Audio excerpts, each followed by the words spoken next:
Vamos a platicar con Arturo Ángel. Ayer sabemos, se espera que el viernes ya la jueza que está a cargo del caso de el ex gobernador de Veracruz, de Duarte, tome una determinación para saber si puede recibir el beneficio de la liberación anticipada, aunque su proceso está marcado para que obtenga esa libertad en abril del próximo año.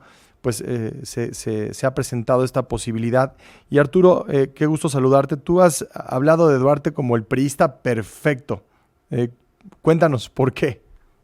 Sí, pues bueno, así se tituló el libro. ¿Cómo estás, Enrique? Buenas tardes.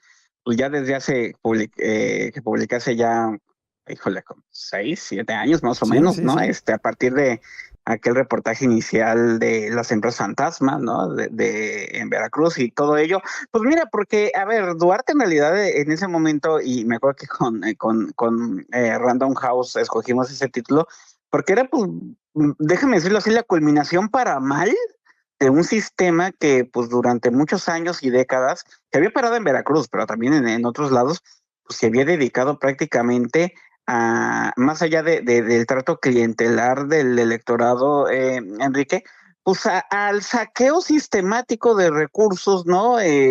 Públicos que pues si te daban 2 pesos, uno iba para la asistencia y el otro simulábamos que lo entregamos, pero nos lo quedábamos, ¿no? Y entonces se convirtió en esta suerte de corrupción legalizada, que es el término que también usamos, ¿no? A través del cual pues se simulaban muchísimos apoyos, algunos se entregaban y otros no, y eso se había normalizado totalmente, el punto que con Javier Duarte se llegó a hacer ya de una manera absolutamente descarada, siendo él parte de esa, ¿recuerdas, Enrique? Generación que le llamaban el nuevo PRI, ¿no? Y una generación de gobernadores priistas jóvenes, ¿no?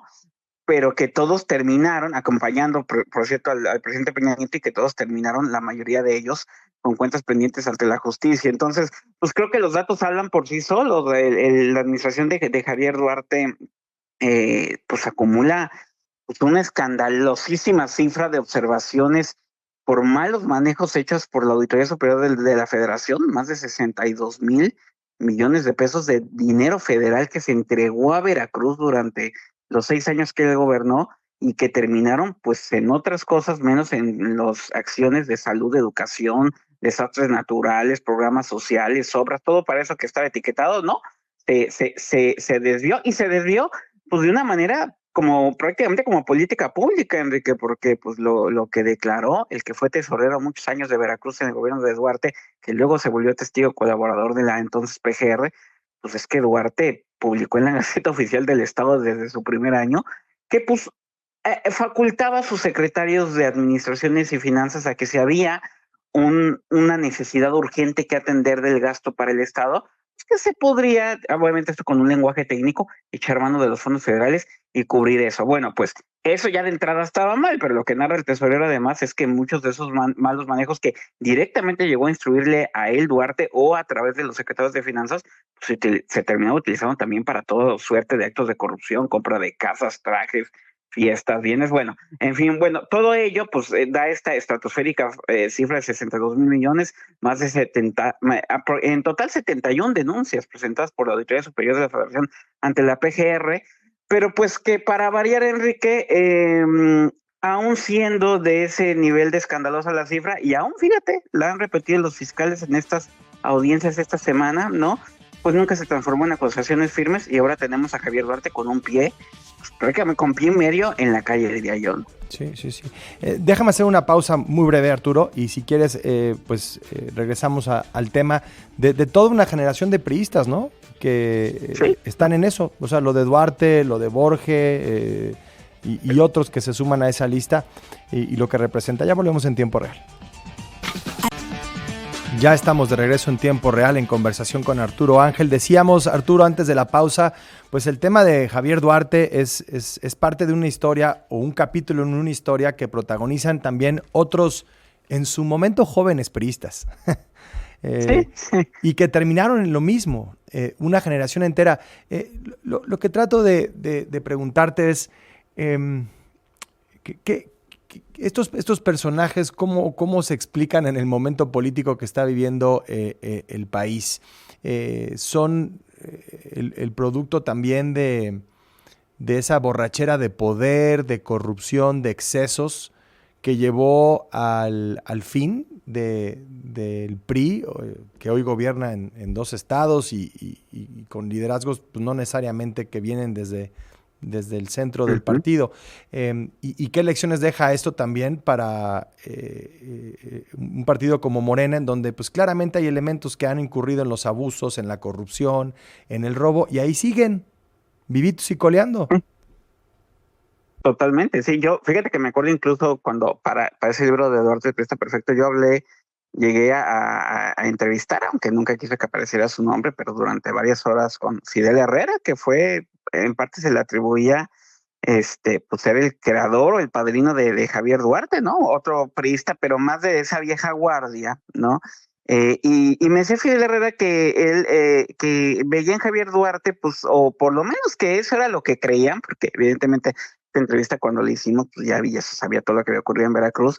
Pues Fidel Herrera me decía, bueno, Javier Duarte fue mi secretario de finanzas, era hasta bien tacaño, me decía Fidel Herrera, porque pues él se jactaba de no, contaba hasta el último centavo, y Fidel Herrera todo el mundo sabe que era más bien de ese estilo de prestas donde pues casi que llevaba maletines de dinero y lo repartía así de una manera muy pues descarada, digamos, pero muy de esa época. Y me decía Fidel Herrera, y en cambio Javier Duarte pues era una persona que hasta tenía este dicho de con el arca abierta el justo peca, ¿no?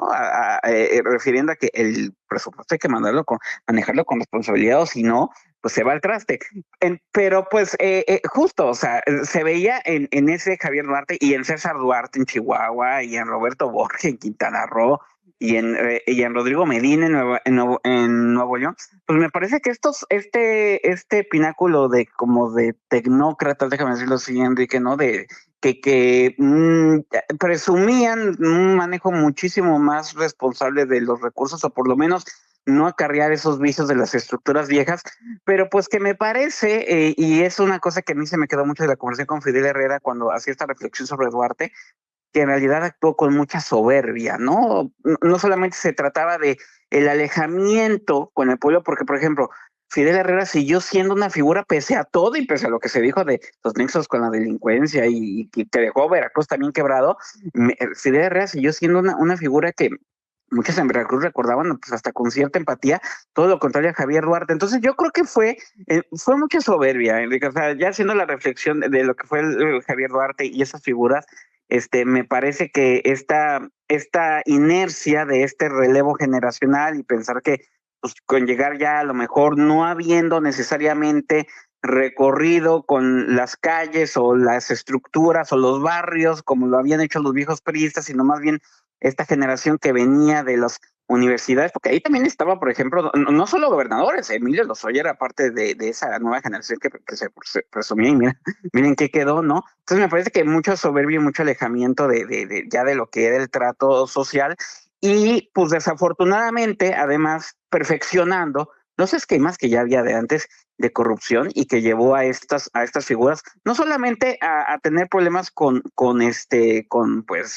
la justicia, Enrique, sino además a ya perder la simpatía de la gente, y que esa simpatía y eso que sabían cultivar mucho los priistas de antaño pues fuera aprovechado evidentemente por una gran figura que ya sabíamos que eran la del expresidente Luis Manuel López Obrador, y por otros que creo empezaron a recuperar esa cercanía con el pueblo, aunque ojo, sin que los hechos de corrupción a la fecha hayan terminado. Es decir, yo cuando veo algunos personajes de ahora que tienen varios señalamientos y que aún así siguen siendo populares, Enrique, digámoslo así, o que la gente no los ve, por ejemplo, con la distancia, con el desprecio que se ve a un Javier Duarte, a un Rodrigo Medina, a un Roberto Borges, me da la impresión y me recuerda un poco a esta figura de Fidel Herrera, y híjole, pues a ver si no estamos solamente en esta especie de círculo vicioso interminable de cambian las formas, pero la corrupción persiste, Enrique. Y a mí me recuerda no solamente a figuras del pasado,